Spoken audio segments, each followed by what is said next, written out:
Playing games has been a passion of mine for over 20 years now. I've invested a lot of money and time in this hobby and even introduced my wife to it. I found great friends through games, I've spent countless hours playing and enjoying myself. You'd think that after 20 years it would become stale and boring, but if anything, gaming is becoming more exciting over time. As time passes, new genres appear, and one of my favorite ones so far are the survival games. The mix of surviving and thriving with a dash of creativity really flips all the right switches for me. I'm usually a very picky person and tend to react harshly to games that are extremely buggy or games that lack a proper story, but to my surprise, when it comes to survival games, I tend to be quite forgiving. Maybe this is due to the fact that the genre is in its infancy and I don't want to be too harsh on something that has such great potential. Maybe it's because these games are quite complex and give the player so much freedom, which will inevitably result in more potential bugs. Whatever the reason, I tend to be more lax towards these games, but I still have a few requirements. First and foremost, they must at least look somewhat good. This immediately disqualifies games such as Don't Starve. I have a very hard time accepting games with graphics that you would see in a game which came out in 1999. I'm 33 years old and I've been playing games since the age of before Atari consoles. So when I see 2D graphics, I simply feel like the developer is being lazy. I know many people disagree and I think it's an artistic and nostalgic effect, but just as I would not want to drive a car with a crank in the front and have to crank it up before it starts, I also don't want to play a game that looks a lot like the games used to look back when the games were first beginning to be a mass-produced product. Obviously, there are many people who purchase such games, but I am not one of them. Still, I respect the choice of others to play such games. Gaming is a passion with many aspects, and that's one of the things I like so much about it. Besides the graphics, I do tend to prefer survival games with multiplayer support because I really enjoy playing them with my wife. Not only as a bonding experience, but also because these games would usually involve lots of grinding, and this is made so much easier if you have someone to split the work with. Since I tend to take my time with these games and see them as a form of relaxation, I don't want to have to worry that other players will come and break my house or kill me. So if there's a way to play with my wife without having to deal with other people, I'm even happier. So having played Subnautica, The Forest, and Conan Exiles, I was finally aware of the fact that it is time for me to give No Man's Sky a chance. I usually avoid any additional information about the games I'm about to play, such as reviews or let's play videos, simply because I like to discover things on my own, but when it comes to No Man's Sky, that's simply not possible. Before the game was even released, the hype train was going at full speed, and Halo Studios was promising incredible features left and right. Pretty much any question was being answered with yes, it will be possible. And naturally, when it was released, the game fell victim to these inflated expectations. People called it a bag of shit and the worst game of the year. It didn't help that it was a full price game back then. I wasn't very interested before it came out, and after the release my limited interest evaporated completely. Usually this is where the story would end, but to everyone's surprise, the developer did not give up on the game but instead continued developing it and fixing its many issues. Not only that, but many of the things that were promised were added post-mortem, and thanks to that, and several massive content updates, the game was brought back from the dead and the developer had managed an incredible feat, namely to sway many of those who had grown to hate them into giving them a second chance. The tone of speech about the game had begun to change throughout the internet and suddenly more and more people were starting to say that it was actually good. With the late implementation of actual multiplayer and all the improvements, the overall reviews on Steam were now designated as mixed, and the recent reviews that I saw were mostly positive. This sort of comeback is super rare in the gaming industry and should be rewarded. It reminds me of games such as Kingdom Come Deliverance and its buggy state, which has been improved upon with updates, or Diablo 3, which was a mess at first with its unfair drop system and the implementation of an in-game auction house with real money. It's not often that a developer admits a mistake and actually fixes it. Instead, what we see more often is that the devs take whatever money they can by scamming the paying customer and run for it. So after almost 2 years and a half and the last update, No Man's Sky had become a game which was worth giving a shot, and so I did. One of the first things you will notice is the fact that the game was not designed with ultra-wide resolutions in mind. It does appear to support 21 by 9 and even 32 by 9 resolutions, but the UI gets stretched horribly and it looks pretty bad.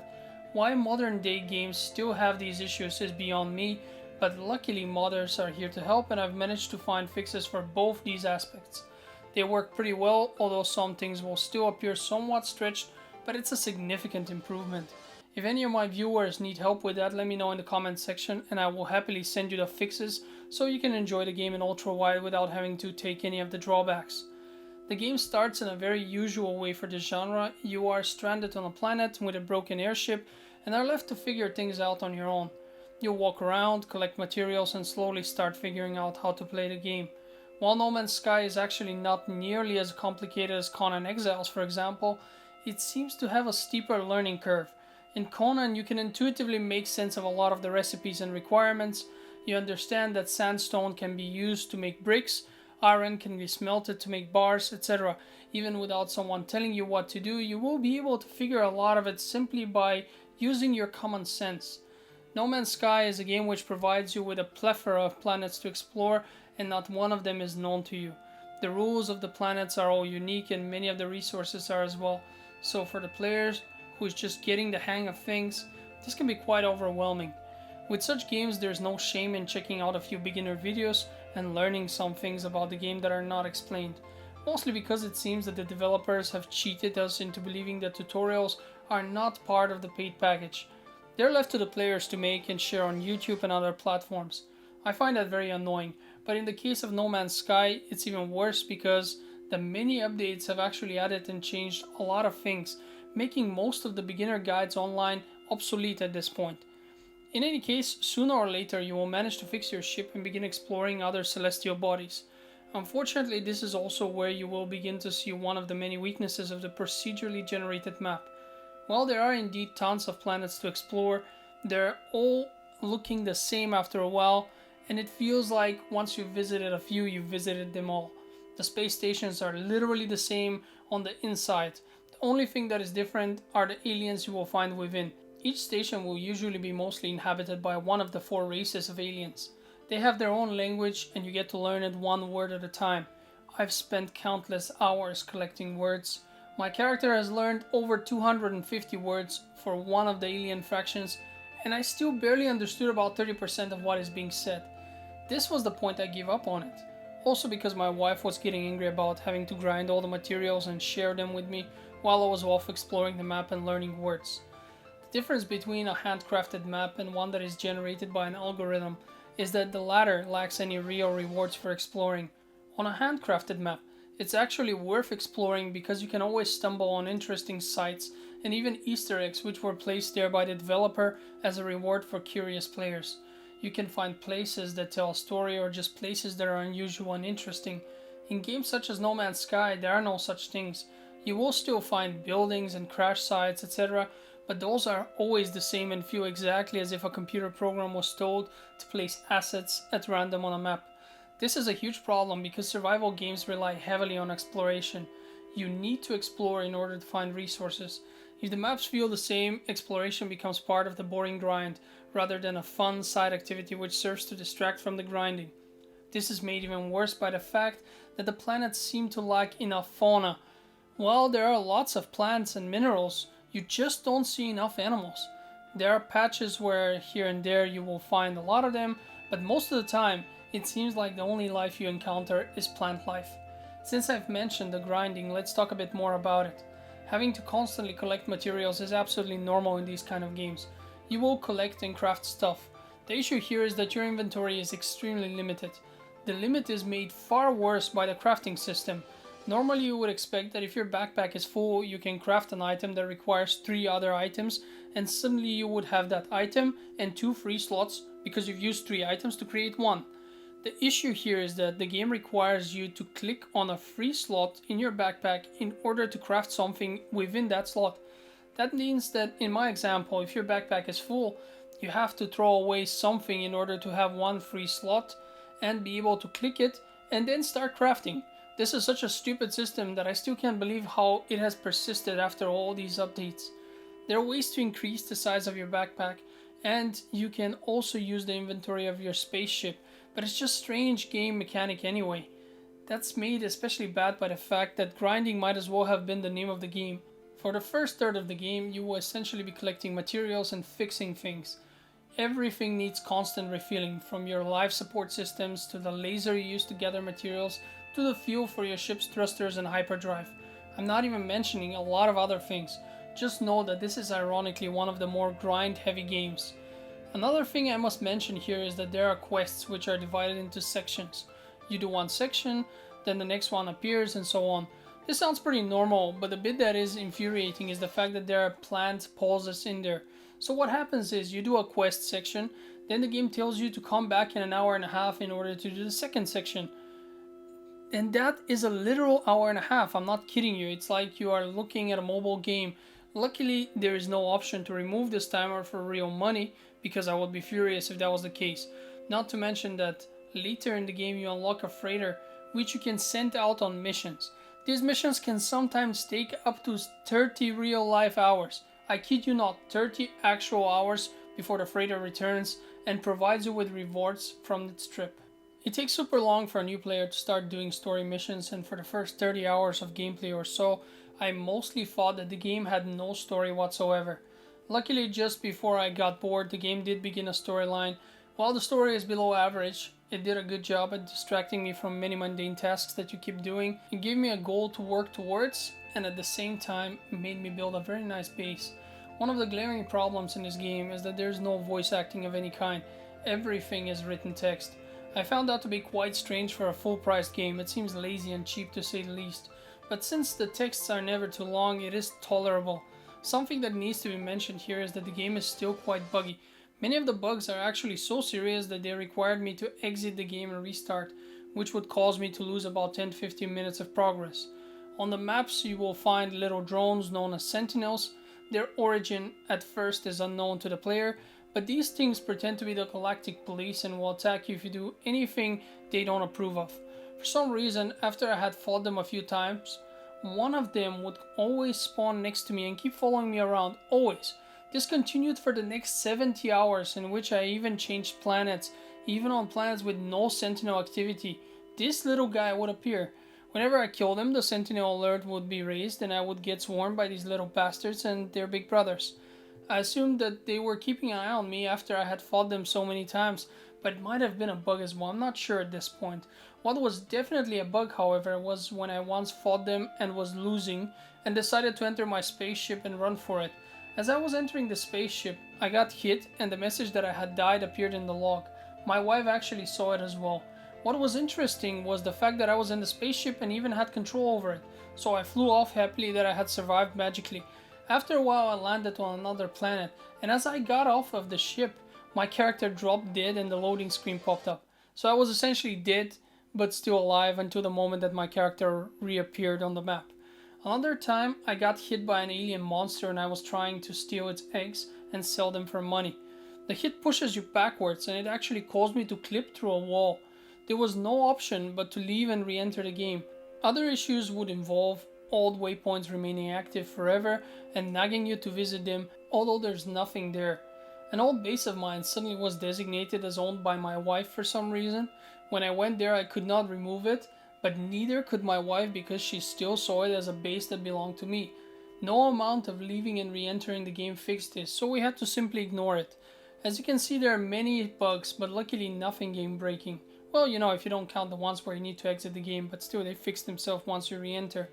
With a more recent update, the ability to see your character and spaceship from third-person view was added, and I can see why this is very popular.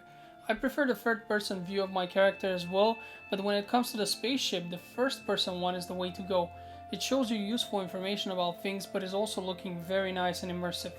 The last update also added underwater planets, and with those structures and vehicles were added as well.